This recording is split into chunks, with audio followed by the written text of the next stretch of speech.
This is CNN. This is CNN's Prime News, taking the time to examine world events, issues, and newsmakers, with Bernard Shaw in Washington and Susan Rook in Atlanta. Thanks for joining us. Susan Rook is on assignment. We begin tonight with the politics of the unemployed. Once again, the federal government says the number of jobless Americans asking the government for financial help is growing. The Democrats on Capitol Hill are proposing yet another extension of benefits for the long-term unemployed. And in this election year, they are getting a very different reaction from President Bush. Our congressional correspondent, Bob Franken. Many have been out of work so long that even their extended unemployment benefits will run out in mid-February. They're desperate again. We have taken care of so many throughout the world. Do we have the wherewithal to save a generation of our own working and middle class? Mr. Chairman, members of the committee, please help us. Thank you. As Democrats on a House subcommittee discussed their legislation to extend unemployment benefits by another 13 weeks, President Bush brushed off questions about reports he might support them. You stay tuned for the next chapter. It'll be coming out. While the president is evasive on the matter, White House and Republican congressional sources say the administration is spreading the word in meetings like this one between top White House officials and Republican congressmen that it will support a new extension if it is properly funded, and try to avoid another damaging political fight over the dreary economy. The extended benefits, of course, are aimed at the long-term jobless who are losing their homes and seeing their lives unravel. They told me that they would not accept partial payments and warned us that if we got behind 3 months, they would start foreclosure procedures.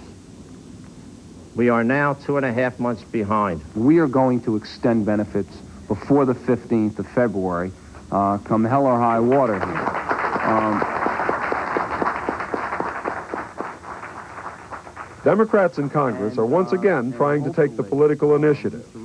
There's real pain in my neighborhood, in my city, and in my state. And certainly there's real pain across America. If this is not an emergency, then you tell me what is. The word emergency could be a problem. Democrats want to call unemployment an emergency so the government could borrow to pay the $4.5 billion in benefits. The president favors a pay-as-you-go approach. The Democrats are counting on the fact that in this election year, the economy has become a political emergency. Bob Franken, CNN, Capitol Hill.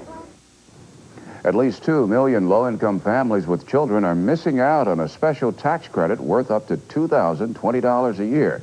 The IRS is urging those families to please claim the earned income credit by filing a tax return. Now, many eligible families earn so little that no tax is withheld from their paychecks, so they don't file a return. A banking group says an 18-year low in mortgage rates has created a huge backlog of refinancing applications. The Mortgage Bankers Association says the turnaround time for applications has increased from 30 days to 50 days. Some lenders now are limiting applications or charging upfront fees that are refundable when a mortgage closes. Vice President Dan Quayle today warning Americans against mindless Japan bashing. He says it's a myth that trade relations with Tokyo are at a crisis point. But some people in Los Angeles see things differently. County officials voted yesterday to cancel a rail car contract with a Japanese firm. CNN's Dan Blackburn reports on the fallout.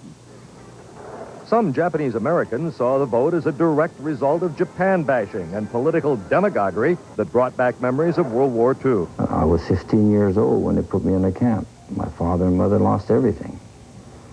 And we were put in camp, although we were American citizens. And I see that same mood, the panic, the hysteria, that's coming from the American public at this time. Meanwhile, officials of Morrison Knudsen, the Idaho-based firm which lost out to Sumitomo in the original bidding on the rail contract, stressed American jobs as they pledged to bid again. To have a large operation here in the city of Los Angeles with a large minority component, a large local component, and of course about 70%, 75% American jobs. His firm already has delivered rail cars to Chicago and just last week signed a new contract with Windy City transit officials with Sumitomo as the prime subcontractor. However, Los Angeles rail program now may take a different route, with transit officials considering underwriting a new rail car industry for the region. Every country subsidizes their transportation. And what we're saying is before we do this again, before we move forward again on just, quote, a contract on this, we want to look at the possibility of developing the L.A. County car, not just to be sold in L.A. County, but to be sold around the world. Some transit officials say that would be too costly and impractical. There won't be much demand for such products elsewhere, and that it would be a mistake to try to invest locally in the manufacture of such vehicles the way we invested locally in the manufacture of aerospace. That market will never develop the way the aerospace market developed. And the chairman of the California Assembly's Transportation Committee predicts the final solution will be contracts requiring local spending. By conditioning the new contracts that 75% of the contract dollars have to be spent in L.A. County. That means real jobs for working men and women in L.A. County who are paying all these taxes to begin with. That idea already may be taking hold. In San Francisco, Bay Area transit officials are looking at imposing such requirements on future contracts, and the state of California itself has been urged to consider similar steps as a way of combating recession. Dan Blackburn, CNN, Los Angeles. Japanese and Americans have long shared a love of baseball. Now Japanese investors are eyeing a move into America's big leagues. A group headed by the family that owns Nintendo is offering to buy the Seattle Mariners for $100 million. A team spokesman says the Japanese group appears to meet their financial requirements, but Commissioner Fay Benson points out that baseball has a strong policy against accepting investors outside the United States or Canada. Still to come on Prime News, help is on the way for the lion-weary people of the former Soviet Union. Prosecutors say she's killed 7 times. Today, she was confronted with some of the strongest evidence against her. And Magic Johnson, does his Olympic dream put other athletes in danger?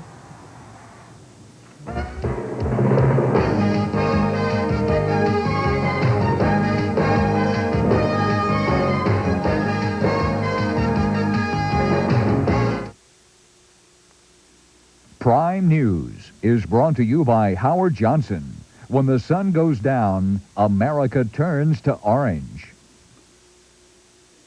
All across the USA, great deals on the road. I go Hojo. Right now, take advantage of our special sale rates, and you can win a great new Geo tractor or over 1,000 other prizes. And on your second stay, pick up a free sports pack. When the sun goes down at the end of every day, America turns to orange. Howard Johnson today. Howard Johnson today. I'm really sorry I'm late. Late? We're having coffee. Taster's choice. Just in time. You know, everyone except... We've met. We share the same taste in coffee. Savor the sophisticated taste of Taster's Choice. Are you always late? Not tomorrow. What happens tomorrow? I'm inviting you to dinner. What makes you think I'll accept? You can't resist my coffee. In recent years, doctors have discovered a flaw in eggs. They're extremely high in cholesterol, and a diet high in cholesterol and fat can contribute to the risk of heart disease. Nutritionists at Fleischmann's have found a way to overcome this flaw with Fleischmann's Egg Beaters, the only one that's 99% real egg with 0 cholesterol and 0 saturated fat. Next time you'd love an egg, crack open a carton. Fleischmann's Egg Beaters, the great-tasting egg without a flaw. Introducing new Rice-A-Roni Broccoli au gratin. Everyone in America is going to love it. Okay, so there's one guy. New broccoli au gratin. The San Francisco tree. Tonight, sex lives at the forefront. Religious empires collapsing. Do Americans have any moral values? Morality and the state of the people. A 1/2 hour special on CNN's Prime News, 8 p.m. Eastern tonight.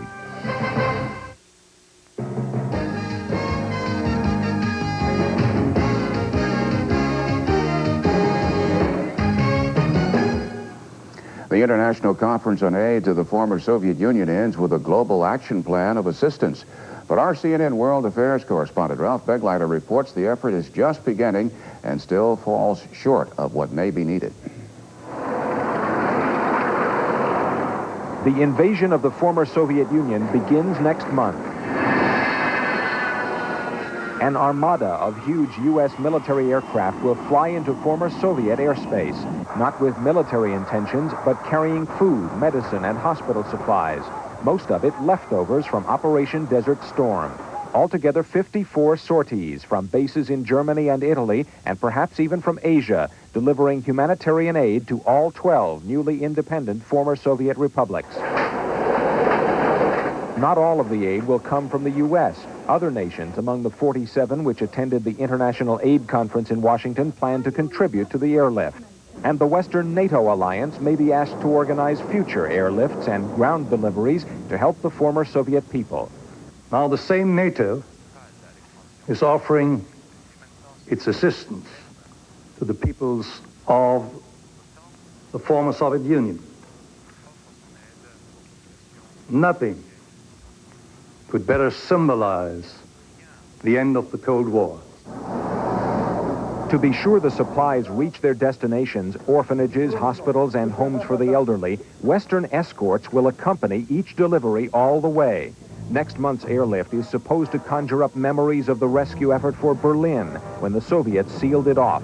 The new one to be a quick midwinter signal of hope to the people of the former Soviet Union. Above all, Operation Provide Hope can vividly show the peoples of the former Soviet Union that those that once prepared for war with them now have the courage and the conviction to use their militaries to say, we will wage a new peace. We need to make sure that none of the new republics is forgotten. Several nations are pledging loans to the former Soviets, $800 million from South Korea, $450 million from Thailand, $500 million from Japan. The Saudis are freeing up more than $1 billion previously announced. Argentina has offered to take in 100,000 refugees if necessary, Czechoslovakia to care for hundreds of hospitalized children. No matter how dramatic a symbol an emergency international airlift might be, even a senior U.S. official admits it's little more than a drop in the bucket compared to what's needed by the former Soviet Union. Ralph Begleiter, CNN at the State Department. President Bush may be preparing to slash the United States nuclear arsenal even further than he originally intended. Officials say several weapons that used to be considered untouchable could be cut. Among them, missiles based on U.S. submarines and land-based missiles armed with multiple nuclear warheads. Officials say the president probably will announce his plans during Tuesday's State of the Union address. White House officials announced today that President Bush will hold an informal meeting with Russian President Boris Yeltsin at Camp David on February 1st. That's one day after they attend a United Nations Security Council meeting. The Russian people are giving Boris Yeltsin mostly lukewarm reviews these days. That's according to a new poll conducted for CNN by the Moscow-based Center for Studying Public Opinion. Almost 1,600 Russians were asked how they rate Yeltsin as a leader. Almost half said fair. When asked whether they expect another coup anytime soon, Russians said yes more often than people in Ukraine or Kazakhstan. This poll has a margin of error of plus or minus 3 to 4 percentage points. Coming up on Prime News, word that Earvin Magic Johnson will be back on the hard court brings joy and anxiety. Discovery's astronauts testing weightlessness in space, and a plan to make health care more available faces stiff opposition. What happens when you buy Purina Biscuits brand dog snacks? You get a coupon worth $1.50 off any Purina dog food. Here's how it works. Buy Purina Biscuits, get $1.50 off. Purina Biscuits, $1.50 off. Purina Biscuits, $1.50 off. Purina Biscuits, $1.50 off. Purina Biscuits, $1.50 off. Purina. Remember, with Purina Biscuits, you'll never have to pay full price for Purina dog food again. Nice dog! You wanna accentuate the positive, eliminate the negative. Tune in to the affirmative, the family channel, yes indeed. Nobody captures life on the positive side like the Family Channel. You wanna accentuate the positive, the family channel, yes indeed. American Express now gives you an easy way to apply for membership. All you have to do is call. Can I apply for the card over the phone? Yes, you can. All I'll need is some information. Great. For those who qualify, the card comes with a world of privileges. Privileges that give you an extra measure of financial flexibility. Do you like it? I love it. Then we'll take it. Privileges that extend the free repair period offered under most manufacturers' warranties. Privileges that include help when you need it. American Express, I lost my wallet, my cash, and all my cards. We can have another card for you by tomorrow. American Express? To apply, simply call 1-800-THE-CARD. We'll take your application over the phone and start processing it right away. That was so easy. Thank you. And thank you for calling American Express. On the card, sir? No need to wrap it. Membership has its privileges, so call 1-800-THE-CARD now. Some members of Australia's Olympic basketball team, considered a medal contender, say if Earvin Magic Johnson plays for the American team next month, they will stay off the court. This because of fears called ill-informed by some medical experts that they might be exposed to the AIDS virus. I would have thought anybody HIV positive would basically not play, said an Australian basketball official, adding, it's common sense. But U.S. Olympic Committee officials say those fears are not medically founded. Every indication that we've had, plus our own medical advisories, show that the question of Magic Johnson's eligibility for the 92 games in Barcelona is not an issue relative to his having tested positive for the HIV virus. And our position has not changed since Magic made that known. Magic has also accepted an invitation to compete in the NBA All-Star Game. A defiant Mayor Richard Arrington turned himself in today to start serving his term in jail.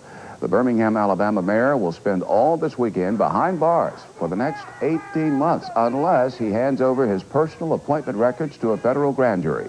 The jury wants the records for an investigation into possible corruption at City Hall. Arrington says he's been unfairly singled out for racial and political reasons. A Florida jury saw a taped confession today in the trial of an accused serial killer. But as CNN's John Zarella reports, prosecutors are only using some of their most damaging evidence. Eileen Warnes, the woman known as the Damsel of Death, the I-75 killer, watched her own confession to a year-long string of killings. They fell to the ground, and then I took it. They fell to the ground, and I think that's been drunk. I'm not sure, but I think, if I remember right, I just kept shooting. 1 year ago, Warnes gave police a 3-hour taped confession to the killings of 7 middle-aged men along interstate highways in central Florida. In court in DeLand, Florida, prosecutors in the final phase of their case presented an edited version of the tape, the portion dealing only with the murder for which she is now on trial. Well, why don't you just disrobe or something, you know? I mean, why do you have to have your clothes on? Then he started getting violent. So we're fighting a little bit, and I had my purse right on the passenger floor. Warnes claims self-defense in all the killings. An admitted prostitute, Warnes says she only killed when the men got rough. Prosecutors charge she is a cold-blooded murderess. Well, I know the jury's heard significant, substantial evidence that she committed 7 murders. Although the judge has allowed the introduction of evidence from all 7 killings, prosecutors decided not to use her taped confession to the other 6. If it goes on appeal, certainly that's one of the issues that will be argued by the defense, and I don't want to give them any extra edge. In other phases of its case, the prosecution used evidence from the other killings, and the introduction of that testimony could lead to an appeal. The prosecution rested after a detective who took Warnes' confession showed the jury on a map where each of the bodies was found. Warnes then became distraught, began sobbing, and was consoled by her attorneys. The defense gets its chance next, but there is a real question as to whether it will present any case at all. Public Defender Tricia Jenkins is not saying what she'll do. Certainly I have an idea, but it's nothing I want to reveal. What do you mean, whether you proceed? You may consider calling it quits now? That's always a choice in any trial. The defense can rest. So far, Warnes has been charged with 5 of the 7 killings. In this case, the state is seeking the death penalty. John Zarella, CNN, DeLand, Florida. The 7-member crew of the shuttle Discovery spent their second day in space trying to get sick. The astronauts performed all sorts of experiments to study space motion sickness. Researchers are hoping to learn more about the illness by studying how the nervous system reacts in weightlessness. NASA officials say this mission, the first this year, is proceeding smoothly.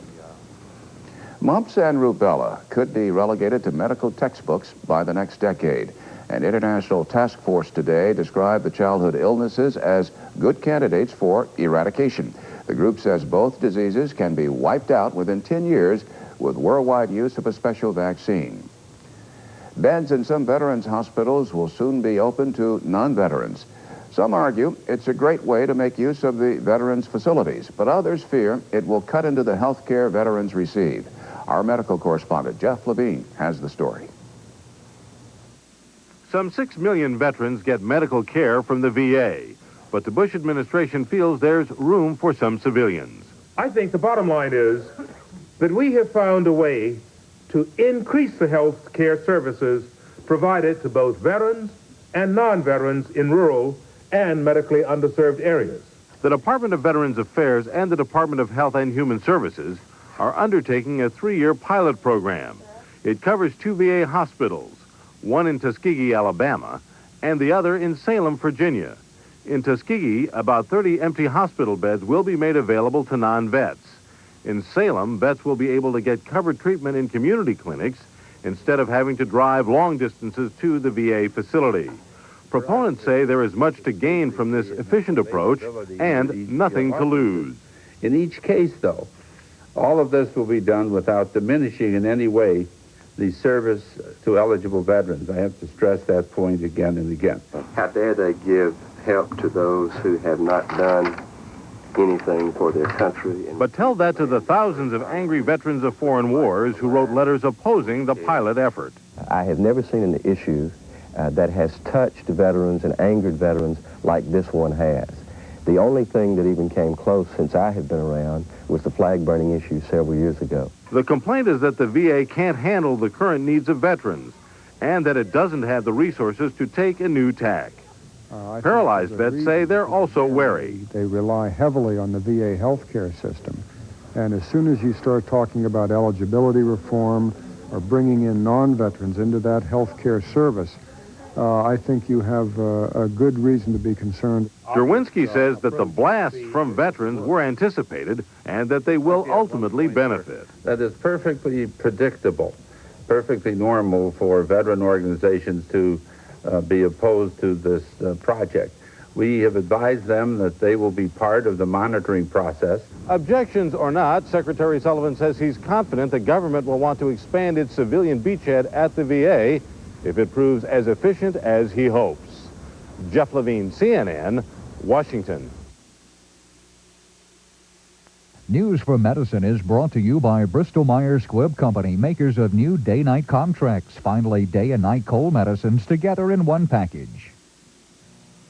Hey, I thought you were home with a miserable cold. I was, but now I feel better. Well, did you take Sudafed for your stuffy nose? No, I took Comtrax. It does it all. Chlortrimeton for your sneezing. I only took Comtrax.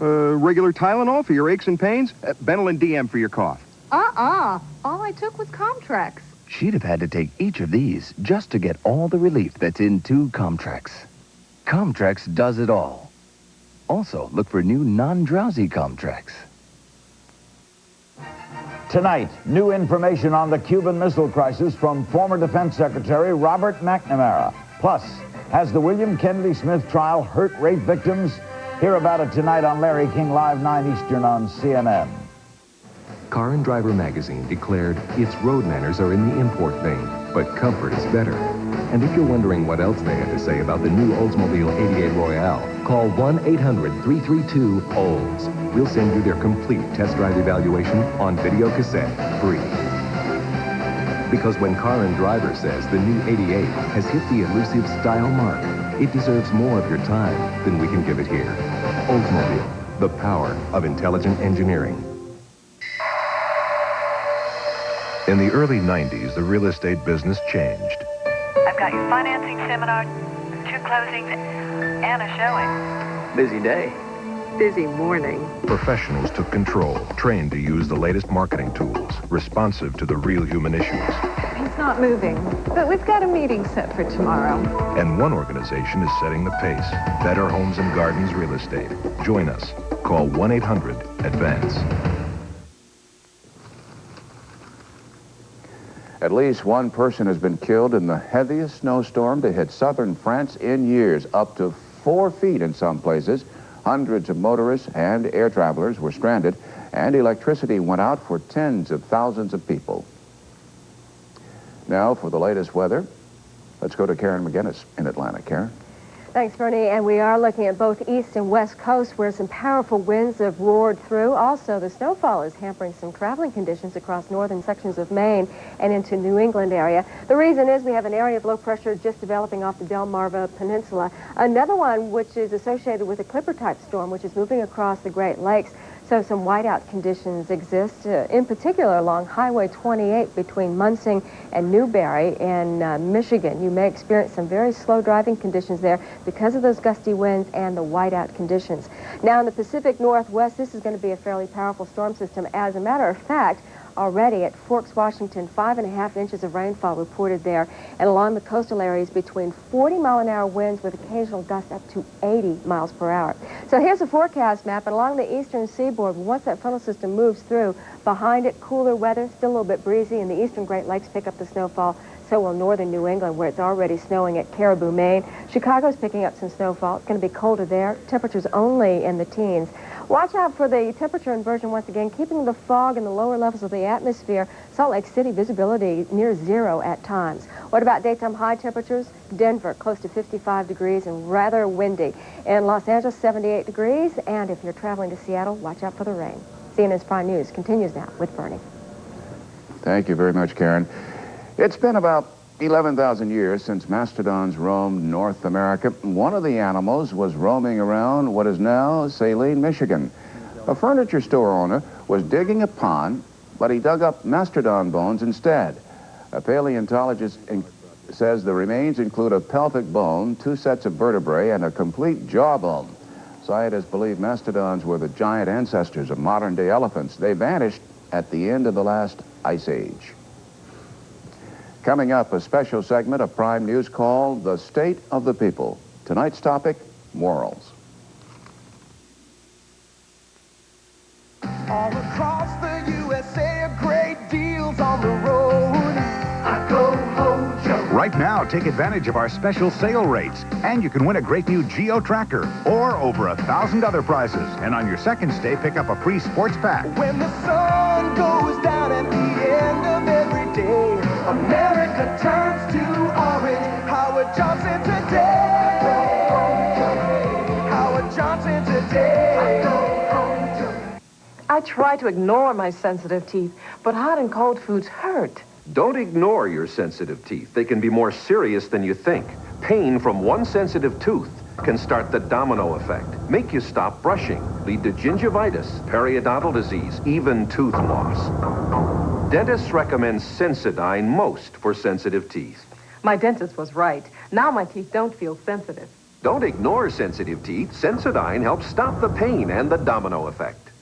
Prime News continues, followed by Larry King Live after this local commercial break. Next on CNN. And now, a salute. No, not in the parking lot. Hey! Oh, He's got a pass! I got it! Oh, and it's intercepted by Bob's windshield. Come on, Dad, give me a curveball. Okay. Uh-oh, Mom's car. With respect and thanks to all of you weekend warriors from Kinman Glass.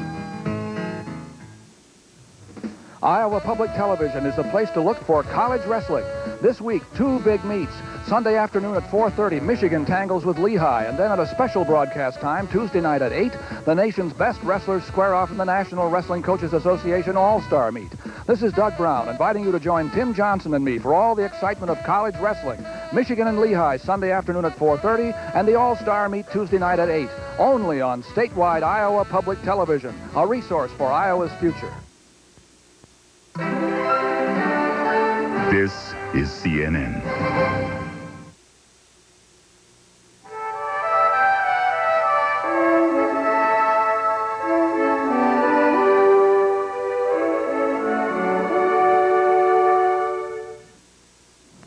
In this election year, we often hear talk of middle-class values, as though most Americans speak with a common moral voice. But many view morality through the prism of their own diverse beliefs and experiences, if in fact they care about morals at all. We explore this ethical gray ground in tonight's State of the People discussion, a scene setter for President Bush's State of the Union message next week. Our guests from San Francisco, author Gus Lee. Joining us from New York, Penthouse magazine publisher Bob Guccione, and syndicated columnist and author Calvin Trillin. And from Boston, Ellen Goodman, author and columnist for the Boston Globe. Our discussion in a moment, but first, a sample of moral uncertainty seen through the glare of the media spotlight. He referred to the size of his own penis. Eddie, he raped me. They spoke of sex and lies, not on videotape, but live in your living room. Americans were captivated and embarrassed by the William Kennedy Smith trial and the Clarence Thomas hearings. These real-life morality plays reflected our inner struggle with a flood of sexual images that belie our sexual realities.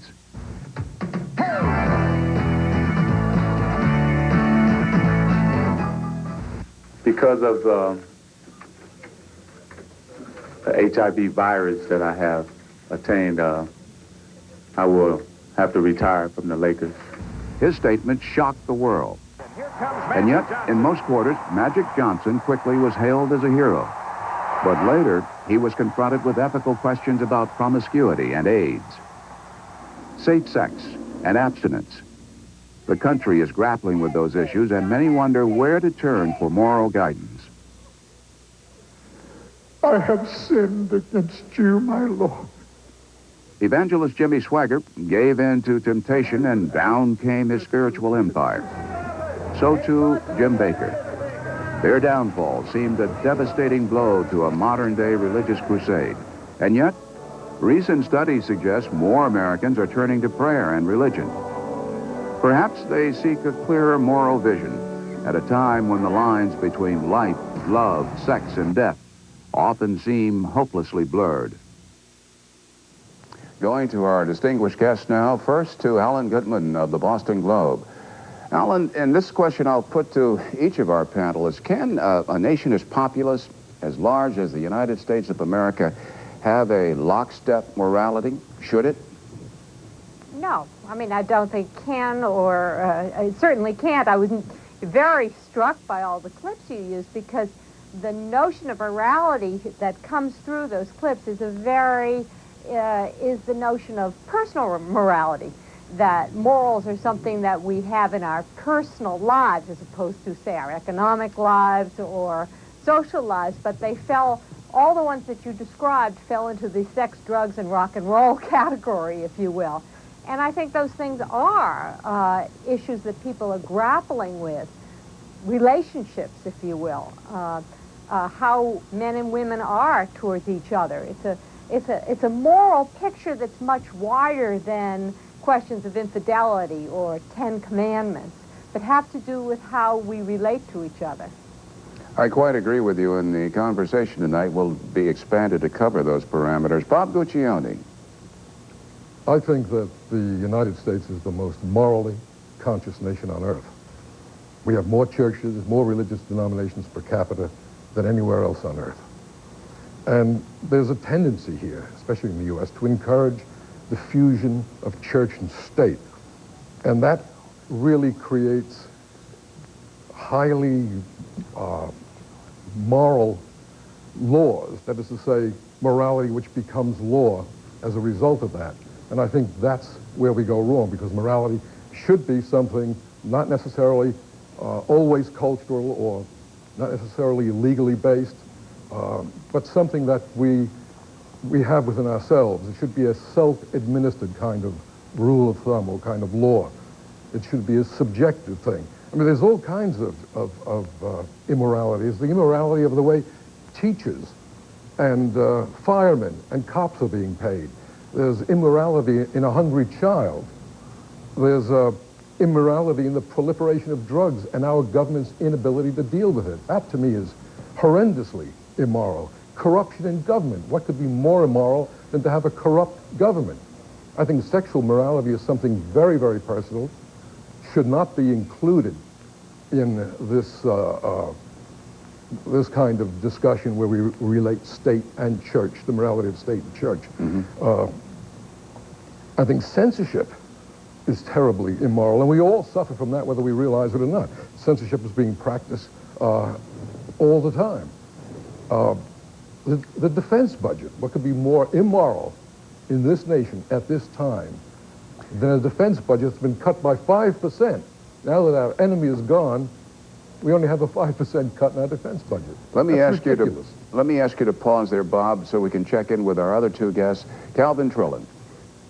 Well, the question is whether the country can control the moral behavior of the citizens. I remember during the Brown decision, or just after the Brown decision, during the Eisenhower administration, President Eisenhower used to say, you can't legislate morality, which turned out to be an unfortunate thing to say in that case. What you can Calvin, legislate... you're referring to the Brown versus Board of Education decision? Yeah, the desegregation decision. 1954. This was the notion behind what he said was that people feel a certain way and therefore there's nothing you can do about it. Well, you can obviously legislate behavior if you can't legislate morality, and so the government, if that's who's doing the controlling, has an interest in these issues when they affect society, so that we legislate morality constantly. I mean, we have certain laws about, say, marriage and divorce, what happens to children in divorce actions and that sort of thing. It seems to me that the question of the government stepping in has to do with society's interest in protecting other people. I would also think that from those clips that you showed, an awful lot of the difference between the way we think about this now and the way we thought about it a few years ago is not simply that some of our thinking has changed, but that some of our talking has changed. You see a lot of things. We wouldn't have seen the William Kennedy Smith trial, say, if it had taken place 10 years ago. We probably wouldn't have gone into the issue with Clarence Thomas, because the whole idea of sexual harassment in the office place is a fairly new idea, and talking about it is a new idea. I mean, it existed 15 years ago, but we talk about it now. So I think that they're really kind of overlapping but different areas in the changing views of morality that we have, and the difference in how much is discussed. Okay, let's hear the initial response from author Gus Lee in San Francisco. I think the issue of morality is surprisingly simple, and I reach back to Ellen's opening comment. I think it's relational. I think it's family. I think the existence of legislative interests and censorship interests and publication interests are merely vector details off of the central issue of human relationships within a larger society. And I think that is the crux of the moral question. We will have more of our discussion after a break, and this look at what another American is saying about moral issues confronting the country. I think that the single most issue that's created an awareness in sex is the AIDS epidemic that's going on right now. If people don't get on board and educate the children, the younger generation, about what's going on in society right now, then we're all going to be in serious trouble, if we're not already in serious trouble. And that's one issue that really scares me to death. That's life. You guys around next week? Not me, I'm off to State College on Saturday. You're still going? That's great. What about your dad's surgery? Hey, the bills and stuff. No problem. He had some extra insurance to help pick up the bills. Hey, all right. Aflac Supplemental Insurance helps close the gaps in your health insurance, like deductibles and co-payments. Aflac lets life go right on, and that's the peace of mind you want. Aflac, insuring over 35 million people worldwide. What you doing back there, Raphael? Well, I'm cooking up breakfast. A lot of things under $1. Breakfast burritos. Only 99 cents. How much is a sausage biscuit at McDonald's? 79 cents. Are you sure? Sausage. What is a sausage biscuit? It's a sausage on a biscuit. That's why they call it a Sausage biscuit. Yeah, I got you. Okay. They're fresh, they're hot, and they're only 79 cents. How's McDonald's coffee? Coffee's always fresh brewed. It's great. It smells great, wakes you up. It's always fresh. Come on down and see it. Prices are great and the food's great, and you can't beat that. Well, that was a commercial. How'd I do? Did you know that when Alexander Graham Bell was about to invent the telephone, he stopped work because he ran out of money? Today at AT&T, we understand how important money is to a small business. So we developed AT&T Pro Watts, our discount calling plan that gives you AT&T quality at extremely competitive prices. At AT&T, almost half our business comes from small business. When you succeed, we succeed. You, my friend, can use some fun. Big fun. Las Vegas, Atlantic City, cruise ships. But you got to take this along, the Players Club card. It's going to save you a lot of money.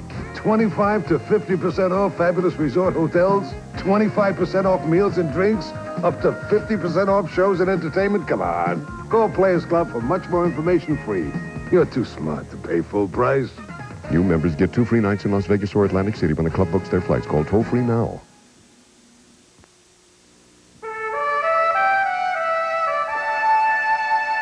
I would like us to see, to spend more of our time and attention and energy rather than going back and trying to figure out how can we get the family back together again, recognizing the fact that the family has changed, and then what is it that they need to be successful. And whether it's as a community, as a society, as a state, or as a nation, we provide those resources for them to be successful.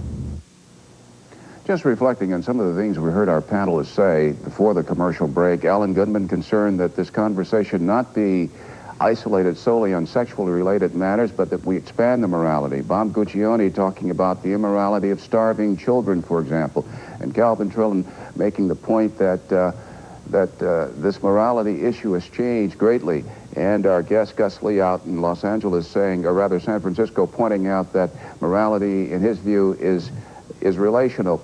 Ellen, I think that we're having this conversation tonight is indicative of how far we've come. My question to you is, why do we Americans seem to think of morality and instantly think of sex?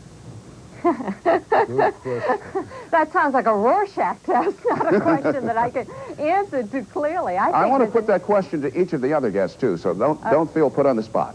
I think it's more interesting. I was going back to the quote of the GM worker where he talked about AIDS as an impetus to thinking about sexual morality. Yes. We've got to clarify whether we're talking about health issues or moral issues. I was struck, too, when Magic Johnson, after saying that he had been exposed to the AIDS virus, saying that he had HIV, and then saying basically that he had gotten it through promiscuity, then came out and said, in a fairly startling statement, that the best sex is no sex, which is not something that I had thought of before. But I think we do have to make some very clear distinctions, because there is a strong impetus now, because of our fear of AIDS, and the fear of AIDS particularly for our children, that we start clamping down, we start thinking about sex in terms of fear, instead of in terms of connection, dealing with relationships in a way that aren't exploitive, in which people aren't being hurt, but that are mutually caring, all those values that we hold quite close. Mm-hmm. Anyone else? I think it comes from television, Bernie. I think that when I look at my kids, and I know that someday one of them is going to want to drive a car, he and she are already informed that it would be very helpful if there were a sexual context in which that car could be marketed to them. And this is a terrible thing to say to the commentator, the host, but I think television has a great deal to do with people on the street thinking, and people next door thinking that morality means sex. I like what that teacher said in the immediately preceding clip. I don't agree with her, but I think it's very stimulating that she sees the responsibility of American culture being to support the success of children in view of the failure of families. And rather than trying to get families reconstituted, let's just help these individual kids succeed. Well, would And you... I could not disagree more with you. Would you limit it just to television? I quite agree with you. What about magazines? Take Penthouse magazine, Playboy, Bob Guccione. Well, firstly, don't you think it's rather foolish that there's so much stress on teenagers reading sexy books and magazines and much less stress or much less interest in the fact that we're graduating kids from high school who are functionally illiterate? I quite agree with you. That is the obscenity, let alone the immorality of it. But I do think you have to recognize that parents now feel themselves in the position of being the counterculture. In other words, that what they are doing on a regular and very depressing routine is countering what their kids get directly from the culture. But I'll tell you, Ellen, as a parent, it feels like it's a losing battle. You cannot keep up with the deluge. Exactly. But I think that's where parents are coming from, and that's where a lot of our concern about moral issues comes from, that sense that it is a losing battle. Can I quickly just put in this question of, what's his name, who was caught masturbating in a theater, in a porno theater in Florida, Pee Wee Herman, all of the attention that episode got, where really the attention should have been placed on the fact that there were two cops sitting in a porno theater looking out for guys like Pee Wee Herman rather than being on the streets picking up drug dealers. Point well taken. Calvin, did I hear you? Yeah, I think that the answer to the question of why we connect morals with sex so much in this country starts with the fact that it began as a Puritan country. And you know, the H.L. Mencken's definition of Puritanism was the haunting fear that somewhere someone may be happy. And they concentrated on you know, putting people in the stocks for suspicion of cheerfulness, and they had a very strong kind of anti-sexual lesson to teach. And in some ways, American society has been, ever since, a sort of response to that in one way or another. And if you just look at the statistics of what offends people, it's obvious that the Puritan strain in the society still runs fairly deep. And so there's bound to be some sort of tension in modern times when, say, something like AIDS comes up and people get appalled at the details of the discussion, but really, obviously, I think we would all agree, the appalling thing would be not to discuss it and to let people just take their chances. So that I think that tension's always going to be present in this country. I will ask our guests. We're going to have to pause for a moment, Ellen, but we'll come right back to you after this message. We're a very instant gratification-oriented society, and that's really passed on to the youth and been magnified by the youth. Everything is instant gratification. Drugs are coming back with a vengeance, where our parents thought, oh, well, they're gone now. We did them for a while, we found out they weren't safe, and they're gone. But I think it's very unrealistic for people to believe that drug experimentation is going to go away completely in a society that breeds instant gratification.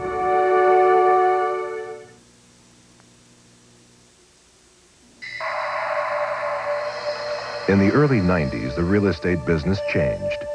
I've got your financing seminar, 2 closings, and a showing. Busy day. Busy morning. Professionals took control, trained to use the latest marketing tools, responsive to the real human issues. He's not moving, but we've got a meeting set for tomorrow. And one organization is setting the pace. Better Homes and Gardens Real Estate. Join us. Call 1-800-ADVANCE. You wanna accent your weight to positive, eliminate the negative. Tune in to the affirmative, the family channel, yes indeed. Nobody captures life on the positive side like the Family Channel. You wanna accentuate the positive, the family channel, yes indeed. It's there in the way an officer smiles, in the way a steward remembers your name, a kindness that comes easily, a genuine warmth, service that is truly a step above. Come, and for a week or so, allow yourself to be absolutely spoiled by the people of Holland, America, who've made us the best cruise line in the world. Tonight on Sports Tonight, from Minneapolis and Super Bowl headquarters, a profile of Washington's Joe Gibbs and how to handle those hungry hogs. We talked to Buffalo about that, NBA and Australian Open. See you at 11 Eastern with details.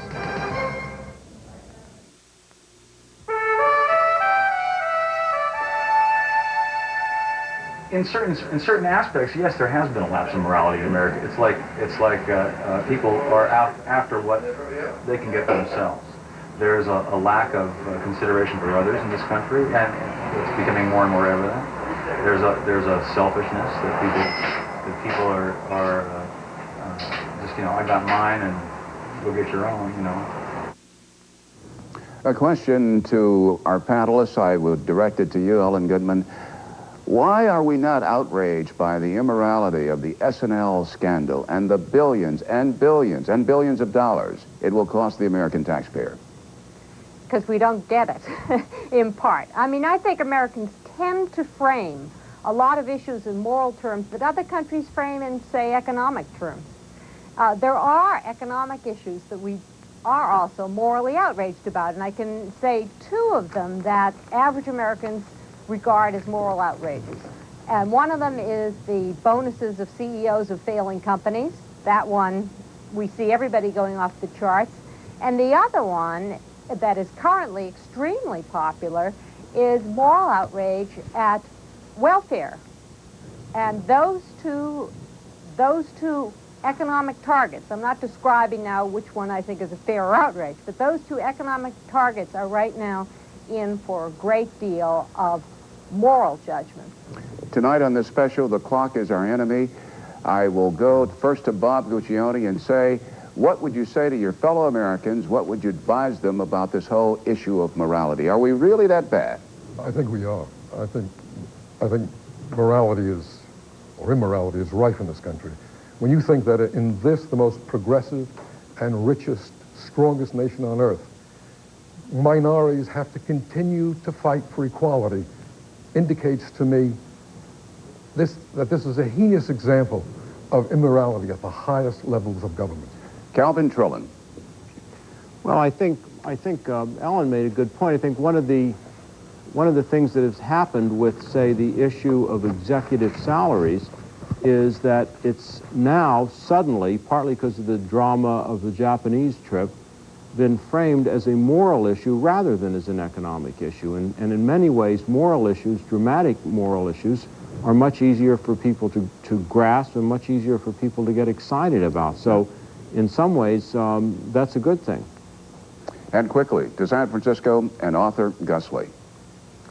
I think because we didn't understand the full scope of the S&L collapse, the consequences of the Garn bill, and what it means for individual taxpayers, we are left with individual decisions. And I think it's really up to us to shore up our own families, to take care of our own children, to take care of other people's children in need, and address local community responsibilities, because that's where we have some impact. Federal government now is at the point where its imagination in terms of social resolutions is, I think, non-existent. Gus Lee, Ellen Goodman, Calvin Trillin, Bob Guccione, thank you very, very much. We will be back in a moment. I am offended by some of the blatant sexism, the blatant sexism. They're talking a lot now about the beer ads. And, you know, they've always used sex to sell products. I mean, that's part of it, and used to be a little bit more subliminal. But now they come right out and hit you in the head. And I think as a woman who cares about being taken seriously and as an equal, that disturbs me, and that seems to be a trend that is worse than ever.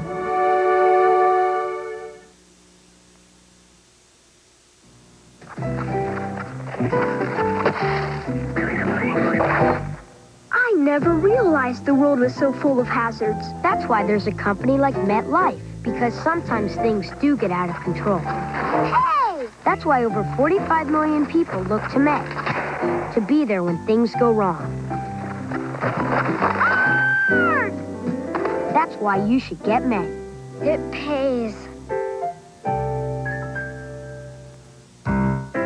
The IBM Laser Printer 10 prints graphics 45% faster than the leading laser printer. Which printer would you rather use in a crunch? The new IBM laser printers put you pages ahead. It's gone. But it isn't. Introducing Extra Strength Vicks Cough Drops. It's gone, but it's still working. Now with twice the Vicks Vapor Medicine to relieve your cough and help your scratchy throat and stuffy nose feel better, even after the drop is gone. Why is it so busy at McDonald's? It's such a good deal right now. We have 59-cent hamburgers, 69-cent cheeseburgers. Price is low, it tastes great. Can't beat it. You name it, we got it. People love us. Check out the prices. How much is a cheeseburger this week at McDonald's? 69 cents. And next week? 69 cents. How much does a 59-cent hamburger cost? 59 cents. Are you sure? Yeah, you just said it. Come on down and see us. Prices are great and the food's great. You can't beat that. Is there more pressure being in a commercial or working at McDonald's? Being in a commercial.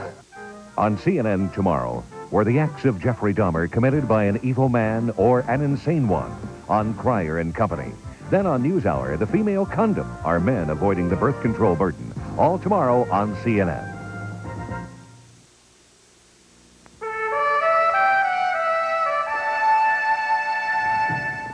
Tomorrow on State of the People, we look for American heroes and assess the state of leadership in the land. Are the people of the United States losing faith in their institutions? They get elected, they make all these promises, they get elected, and no sooner they get in, they go right back to square one again. I don't know, I think, that's the reason why you see so many people not even voting, because they don't think it's going to do any good. Is there something lacking in today's leaders? Or could it be something that's lacking in ourselves? That's it for this segment of State of the People.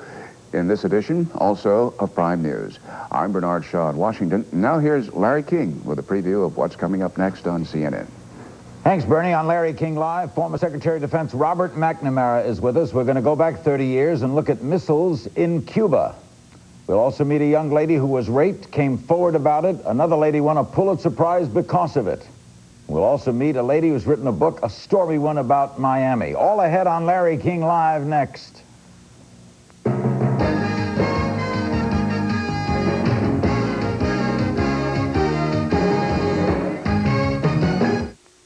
Coming up, Larry King Live, followed by World News after a word from your local cable system here on CNN. Over 6 years ago, Travis TV started selling the first 8mm camcorders in Des Moines. When everyone else was selling big and bulky, we were selling small and light. Now, we would like to show you the next generation of camcorder. The 8mm camcorder can record a picture 40% better than VHS at half the weight. Experience the high-resolution difference a Sony camera can give you at Travis TV, your Sony headquarters for over 42 years.